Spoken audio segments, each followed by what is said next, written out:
સીતારામ બધાયને વહેલી સવારના 5:30 વાગ્યા ઉઠી આજે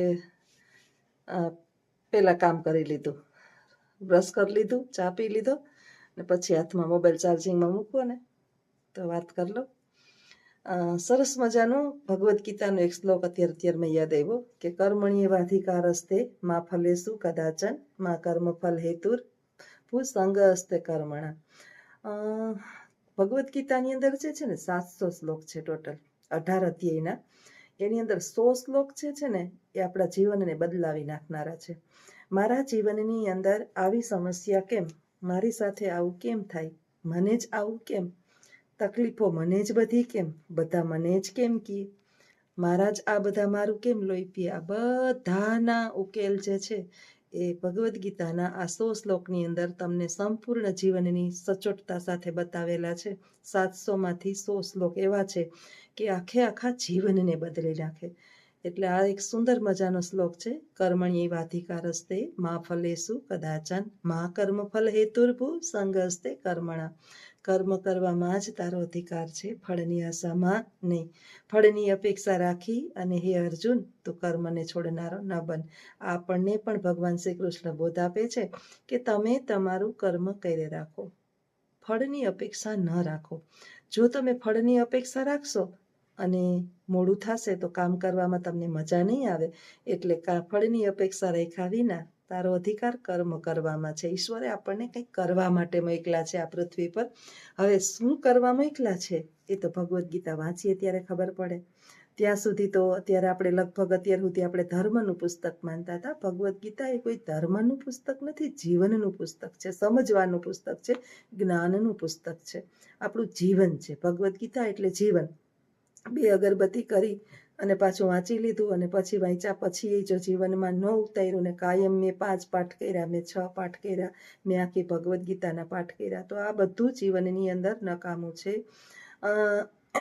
ભગવાન શ્રી કૃષ્ણનો એક સરસ મજાનો શ્લોક છે કે યદા યદા હિ ધર્મસ્ય ગ્લાનિર્ભવતિ ભારતમ અભ્યુત્થાનમ અધર્મસ્ય તદાત્માનમ સૃજામ્યહમ.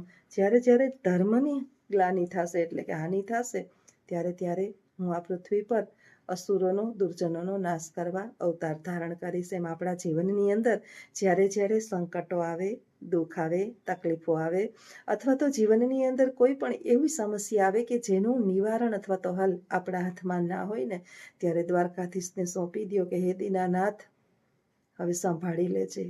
આ નૈયા ડૂબી જાય અને એની અંદર મારું અસ્તિત્વ મટી જાય એની પહેલાં મારી જીવનની દોર તારા હાથમાં છે, એને તું સંભાળી લેજે. ચોક્કસ સંભાળી લેશે. અને જેમ દુર્જનો એટલે કે અસુરોનો વિનાશ કરવા દ્વારકાધીશ જન્મ લે છે વારંવાર, એમ ચોક્કસ લેશે અને આપણા જીવનના તમામ દુઃખો, સમસ્યાઓ અને કોઈ પણ વિકટ પ્રશ્ન હોય એનો હલ ચોક્કસ આપણને મળી જશે. ભગવાન છે ને ક્યારેય સામો નથી આવતો, એ છે આપણા હૃદયમાં. અંતર્મનથી 2 હાથ જોડી અને એને યાદ કરીએ એટલે ચોક્કસ તમારી સામે આવીને ઊભો રહી જાય કોઈ પણ રૂપની અંદર. અને પડે આ અનુભવ આપણે કરતા હોઈએ છીએ, બસ આપણને એનો ભાસ નથી થતો. ભગવાન કોઈ પણ રૂપની અંદર આવી અને આપણા કાર્યનો ઉકેલ કરી જતો હોય.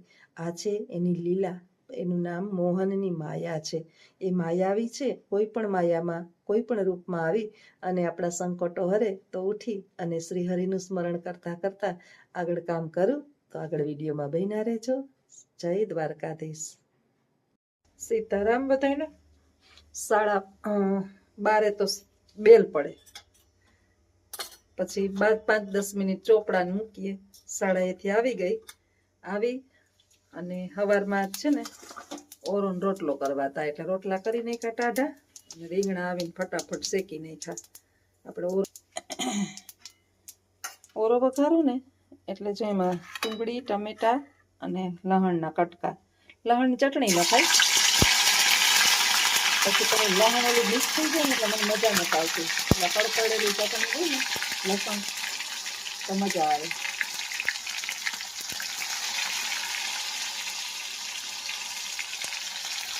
લીલી ડુંગળી છે ને હજી મજા નથી આવતી, એટલે પાંદડા મને આડા આવે લીલી ડુંગળીના. એટલે ડુંગળી જે છે એ આમ તો લીલી જ છે પણ પાંદડા કાઢી નાખ્યા છે એટલે ટેસ્ટ તો લીલી ડુંગળી જેવો જ આવશે.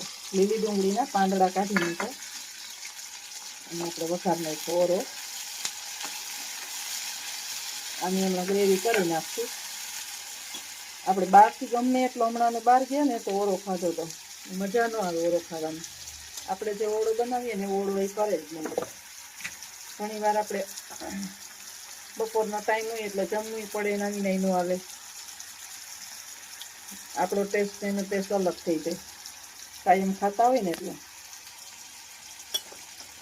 હું છું ને કાશ્મીરી મરચું વાપરું છું એટલે સ્વાદ પ્રમાણે આપણે ચટણી નાખીએ. હું નાખું વધારે, તીખું ન લાગે. અને આ ખાધા પછી છે ને પેટમાં આપણે બળતરા ન થાય.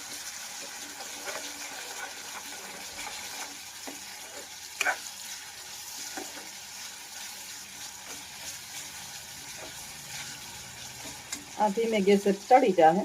હમણાં મિક્સ થઈ ગયું ત્યાં આપણે રીંગણાને છૂંદો કરી નાખીએ. અને શેકી તો નહીં ખાતા, સવારે જ હું શેકીને ગઈ હતી. પછી બપોરે આવીને થઈ ગયા હોય બહાર એટલે એકની માથે અમારે ફાટક મળે.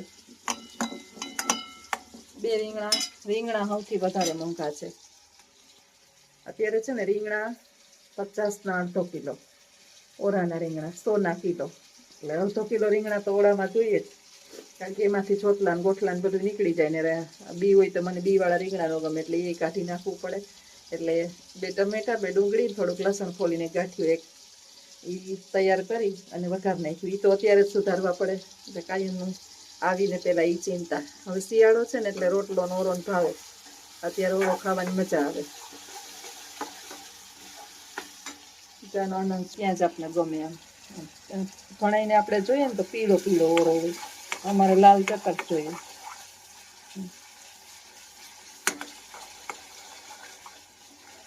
અજીતને આ છે ને આ લસણના કટકાને એમ કકડાવેલા દેખાય ને એને વધારે ભાવે. આપણે ઘરમાં ભાવતું હોય, 2 જણા હોય પછી ભાવતું હોય બનાવાય ને.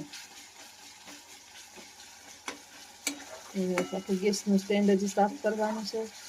એક કામ આપણે કાયમ કામ ખૂટે નહીં.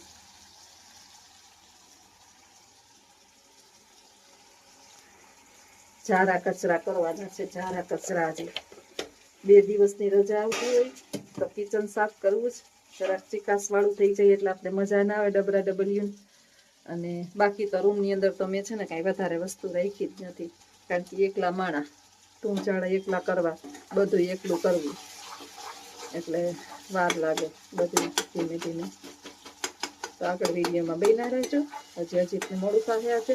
હજી 1:30 થયો તો સવાર માથે 5 મિનિટ થઈ ગઈ. 1:30માં 5 મિનિટની વાર છે, હજી આવ્યો નથી. આવે તો પછી જમીએ. ઘણાઈને છે ને એકલા જમવાની ટેવ હોય, ખબર નહીં. અમે પહેલેથી બા ને બાપુજી છોકરાને અજીતને બધા ભેગા જ બેઠા ને એટલે મને એકલીને ખાતા તો બધા એક હરખું જ હોય. કોઈ નોખ ન ખાતો હોય બનાવ્યું હોય, પણ એકલી ન ભાવે એટલે હું રાહ જોઈને બેઠી હોય. તો આવજો, આગળના વિડીયોમાં બન્યા રહેજો. જો હવે કમેન્ટ કરજો કે જસનાબેનનો ઓળો કેવો તૈયાર થઈ ગયો. કમ્પ્લીટ. સારું હવાય નહીં અને ગંધારું ગમે નહીં. હવે આવો લાલ ચટક જેવો, નહીં જાજુ તેલ, નહીં જાજા મસાલા અને બધું માપમાં. આ રીતનો ઓરો બનાવીએ તો જ આપણે ઓરો ભાવે, નહીં તો ઓરો ન ભાવે. હવે આપણે બહારના ઓળા ક્યાંથી આપણે મગાવીએ તો ભાવે, બહારના શાકને. દેખો મસ્ત મોઢામાં જેટલાને પાણી આવ્યા હોય એ ચોક્કસ કમેન્ટ કરજો. આવજો, જમી લાવો, મને મોઢામાં પાણી આવે છે. સીતારામ બધાઈને. સાંજના 5:30 વાગી ગયા અને ઉપર કામ કરવાનું બાકી છે ને બેહી ગઈ નીચે. માણસ ગમે એટલું ગરીબ ભલે હોય, પરંતુ મનથી ગરીબ ના હોવું જોઈએ. કારણ કે ઝૂંપડીઓની અંદર લખેલું હોય કે સુસ્વાગતમ, અને મહેલોની અંદર લખેલું હોય કૂતરાથી સાવધાન. હવે વિચારવાનું કે આમાં ગરીબ કોણ છે. કૂતરા બધાય પાડે, પણ જો કોકને સાવધાની પરખવી પડે તો આપણે જલ્દીથી ક્યાં પગ માંડીએ છીએ. સરસ મજાનો ભગવાન શ્રી કૃષ્ણ જે છે એ વારંવાર આપણને બોધ આપતા હોય, અને એ બોધ હંમેશાને માટે મનુષ્યના હિતમાં હોય છે. કે માણસ જે છે ને એ હાથમાંથી લઈ લે છે, હકનું નહીં. તમારા હાથમાંથી માણસ ગમે એટલો જટી લે, પરંતુ તમારા નસીબની અંદર રહેશે ને એ ક્યાંય જવાનું નથી. એટલે ઈશ્વર ઉપર ભરોસો રાખી અને તમારે તમારા જીવનને આગળ વધારવાનું છે. અ, એક માં જે છે ને માં, એ દીકરાને ક્યારેય એમ નથી કહેતી કે દીકરા તું મને ખુશ રાખજે, પરંતુ માં હંમેશા દીકરાને આશીર્વાદ આપે કે તું હંમેશા ખુશ રહેજે. એટલે ડુંગર ઉપર પગથિયા ચડી અને માતાજીને ચૂંદડી ચડાવતા પહેલા આપણી માતાએ કદાચ ફાટેલ તૂટેલ કપડાં પહેર્યા હોય અથવા તો ગરીબ ઝૂંપડીની અંદર રહેતી હોય તો પહેલા એ માનો ચોક્કસ વિચાર કરીએ. દીકરા અને દીકરીઓ એક સમાન છે, પરંતુ ભારતીય સંસ્કૃતિ પ્રમાણે આપણે બધા જાણીએ છીએ કે જ્યાં સુધી દીકરા સલામત હોય ત્યાં સુધી માતાઓ જે છે એ હંમેશા દીકરાઓ સાથે રહેતી હોય, અને સારી પણ ત્યાં જ લાગે, કારણ કે સંપત્તિના વારસદાર દીકરાઓ હોય છે, દીકરીઓ નહીં. અને જો દીકરીઓ ભાગ પડાવે તો એ દીકરીઓ ના કહેવાય, કારણ કે એને ઓલરેડી સાસરાની સંપત્તિ મળેલી જ હોય છે. માતા પિતા જે પ્રેમપૂર્વક આપે ને એ દીકરીનું, બાકી તો બધું જે છે એ દીકરાને પ્રાપ્ત થતું હોય. એટલે મારે તો દીકરી નથી એટલે એ ચિંતા. જીવનની અંદર ઈશ્વર પાસે લક્ષ્મીની પ્રાપ્તિ મગાય એક દીકરી જરૂરી છે જીવનની અંદર. તમારા હૃદયની વાતો કરવા માટે થઈ, તમારા મનને હળવાશ કરવા માટે થઈ. અને આપણે બધી વાતો જે છે ને દીકરાઓને ના કહેતા હોય, દીકરીને બધી ખબર હોય માતાની પરિસ્થિતિની, એની દયનીય પરિસ્થિતિની, એની હાલતની. થાકેલા હારેલા નોકરીએથી આવેલા અથવા તો કામથી આપણે થાકીને આવીએ ત્યારે દીકરી ઘરની અંદર જોઈ છે ને તો દોડીને પાણીનો ગ્લાસ આપશે કે મારી મમ્મી થાકી ગઈ. આ ફિલિંગ દીકરાઓને કદાચ આવતી હશે, પણ દીકરી જેટલી ફિલિંગ દરેક દીકરીને માનું પેટમાં ભરતું જ હોય છે. એટલે હંમેશાને માટે દીકરીની માં સુખી હોય એમ કહેવામાં આવે છે. દીકરાઓની માય સુખી જઈશે. મારું માં વાત કરું, હું બીજાના ઉદાહરણ ઓછી લઉં છું, કારણ કે 48 વર્ષ પૂર્ણ કર્યા એટલે એ ભાઈ બાંધવું નથી. જો કૂતરાઓને ખેદાશે, જો અહીંયા બીજી કૂતરી આવે ને એટલે અમને મોટો પ્રોબ્લેમ. બીજા આડોશ પાડોશ નહીં કોઈ આવવા ના જોઈએ કૂતરા. મારે 2 દીકરા છે તો 2 પરણી ગયા અને 2 બાર છે.